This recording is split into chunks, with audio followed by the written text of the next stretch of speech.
Most people don't stay broke because they don't earn enough. They stay broke because they don't have the right systems to support them in their financial goals. The money that you want isn't in your motivation, it's in the system that don't rely on discipline for you to execute on. So today, I'm going to be giving you 7 of these money systems that can help you get rich on autopilot. No more willpower, just a system that works every single month. If you're new here, hi, my name is Francesca. On this channel, we talk about personal finance, investing, budget routines, money management, and portfolio setup. I also work one-on-one with my clients to create the financial life that they want. So if you're interested in any of these topics, let me know. Today, we're going to be focusing on specifically the systems that you need to put in place if you want to have a life that doesn't rely on your willpower, doesn't rely on whether one month you remember to send out that payment, that investment, or you forget, but rather is built on consistency and on systems that don't rely on yourself only. And how this came about was from this quote, actually, this Twitter that I saw from Matt Gray, who I follow quite religiously now, which said, and I'm going to be reading, "The money you seek is in the systems you create." And that really got me thinking and realizing that there's so much truth in this and it's so real. And if I put my mind to kind of creating what these money systems that he's referring to are, then probably that would be very helpful for majority of people. So without further ado, let's just get started. So the system number 1 is the pay yourself first system. This is not going to be a surprise for those of you who know something and are interested in the personal finance space, know something about this topic, but there's a reason why it's so well known and it's so famous of a tip. What this means for those of you who don't know is the concept that when you get paid every month, we work so hard to earn our money, right? So the first thing that you want to do is to make sure that the money that you have earned, a portion of it, and we can talk about in a separate video how much that should be, goes to you. So meaning your pension, your budgeting, your cash savings, your emergency fund, let's say, your investments in ETFs or whatever else. So it doesn't really matter. What matters is that this money should go for something that is for you, and it's not rent, is not food, is not groceries, is not anything like this. You may say, but Francesca, these things are for me as well. I'm the one that eats, I'm the one that lives in this flat. Yes, this is true. However, these are things that you only need to survive most of the time. Like, these are not things that are going to build up your financial future and success. They actually think that take away from it in a sense. Now, of course, you have to spend money in these ways, but it's not something that contributes to your financial freedom. This is how you want to be thinking about. If this is something that brings you closer to your financial freedom, then this contributes to the pay yourself first and follows that rule. So automated every single month on the first of the month. This is how I do it. I have a standing order that goes out for a set amount to my brokerage account and just goes there without fail every first of the month before I have the chance to use the money for anything else. And same for my cash buffer. So I have another portion of my money that goes there directly, and you get the gist. So this is the pay yourself first principle. Super, super important. If there's one thing that you take away from this video, make it be this system. Now, the second system that you want to be putting in place is after you have done your categorization of spending between essential and non-essential, which I recommend doing to everyone, and I'm happy to put up a video to kind of go through an example in live. Let me know if that would be interesting. But once you have that, you want to be taking the monthly amount that goes in the non-essential expenses, which is basically the variables, right? This is things like going out for drinks, going out for dinner, clothes, treatments, if you go to hairdresser, whatever else, your nails, anything like this, it goes in that category. So anything that is non-essential for you to survive and you can live without if you wanted to. You have this number. You want to automatically transfer this monthly number into a separate checkings account. I personally use Revolut. You can use Monzo, whatever else you want, really. But the concept is you want to move away that monthly amount in a separate checking account. So not where you get paid monthly, but a separate one. And you only use the money that is in that account for the rest of the month to pay for anything that is non-essential. And so what happens is that once that money's gone, it's exhausted, that's kind of it, right? You can't spend more.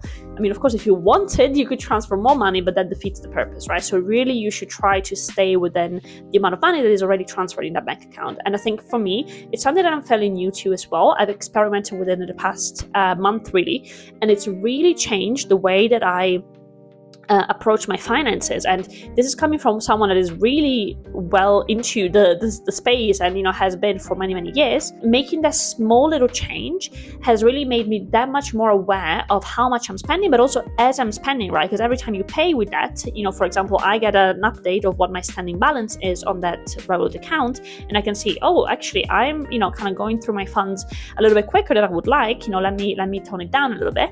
Or on the other hand, I noticed, for example, in February that I was spending below what I wanted, like the run rate was actually lower. And so I just decided to invest more. Mid-month, I was like, okay, actually, let me contribute a little bit more to my investments this month. So this is fantastic. A system that, again, automate it, and also the first of the month, put that amount into a separate checking, and you'll be so much better off. Now, the third system for me is what I like to call the anti-impulse system. And what I mean by that is having some rules in mind and some processes in mind that avoid you spending money on impulses, on things that you don't really need or want, but you just in the heat of the moment, you just go ahead and swipe your credit card and that's it. So for me, I really encourage you guys to think about your own rules. For me, what these rules look like is anything that is above £50, I take 48 hours to think about it. I don't buy it in the moment. And I just wait a little bit, calm down, let's say cool off, and then see if I still want it, I still buy it. And then another thing that I do, which is super helpful, is for these items, often it goes in combination. When I don't allow myself to buy it, I also take a picture of this item, especially if it's like, £100+ I'll take a picture and I save it in a folder that I have in my phone called Wants. And so it just sits there, and if I revisit it, let's say in a few days, if I really feel like I don't want it, that's kind of it. Like I've solved my issue, let's say, I found my answer. I don't really want the item, but having the time buffer, right? So taking a beat and not allowing myself to react too impulsively, and two, taking a picture of the item and so that I remember exactly what it is. It's not like, oh, I forgot, maybe it was nicer, right? So you don't allow your mind to embellish, let's say, the picture more than it needs to be. And it allows you to actually see the item and then decide with a bit of a clearer mind.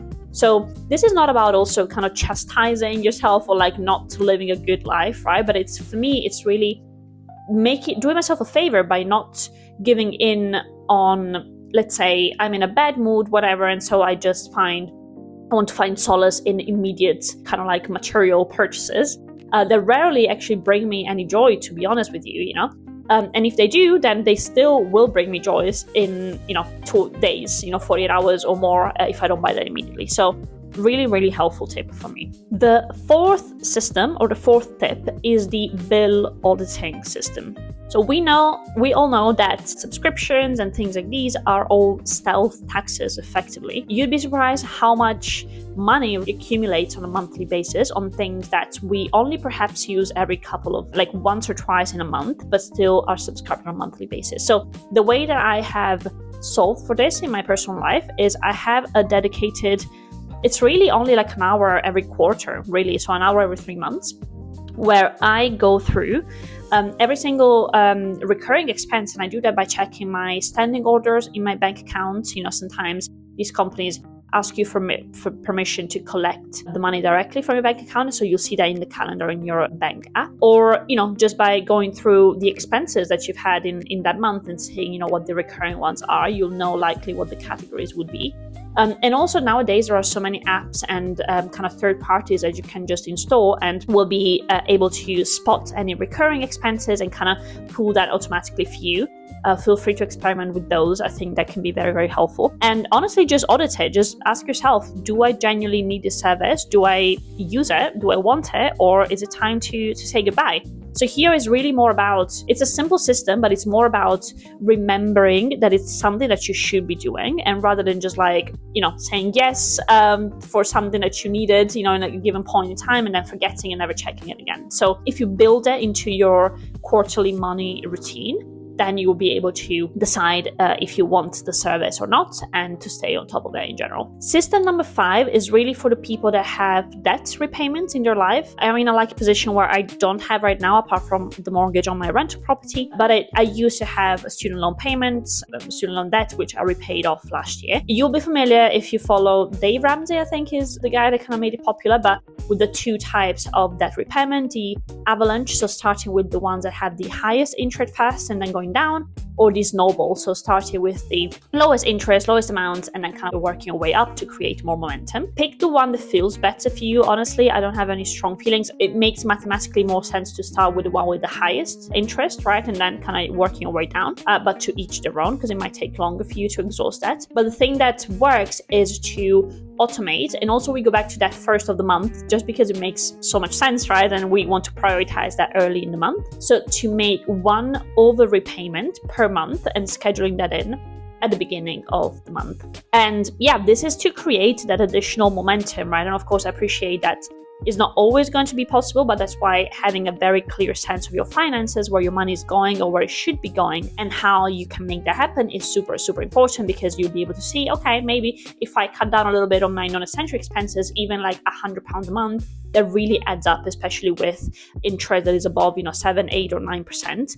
Making a difference and repaying that off sooner is really going to save you thousands in the long term. So try to make an over repayment every single month, even if it's just by a few pounds. The 6th system is the raising your income system.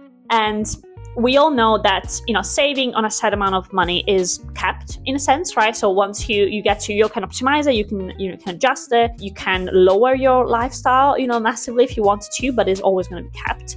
However, there is no set ceiling necessarily in how much you can earn, right? Potentially. So one system, this is more of a habit really that I do and that I try to really hold myself to, is to make it a system to make sure that I'm staying updated in my skills, that I'm learning new skills, and that I also keep networking and reaching out to people and being connected to people. So I have a weekly slot in my calendar on a weekend where I make sure to make time to learn something new. In this case, of course, I'm really doubling down on my financial education. So I've been taking a course on the side, on that. At the moment, I'm learning about fundamental analysis or stock analysis. Next up, I'll do technical analysis. So I allocate at least a few hours every weekend to do that. But also I have a weekly slot to reach out to people, to connect with people on LinkedIn that I think are inspiring. I'm part of a membership club, Nova, where I reach out to people. I'll seek out people that are in my field or potentially in the field that I would like to enter later on.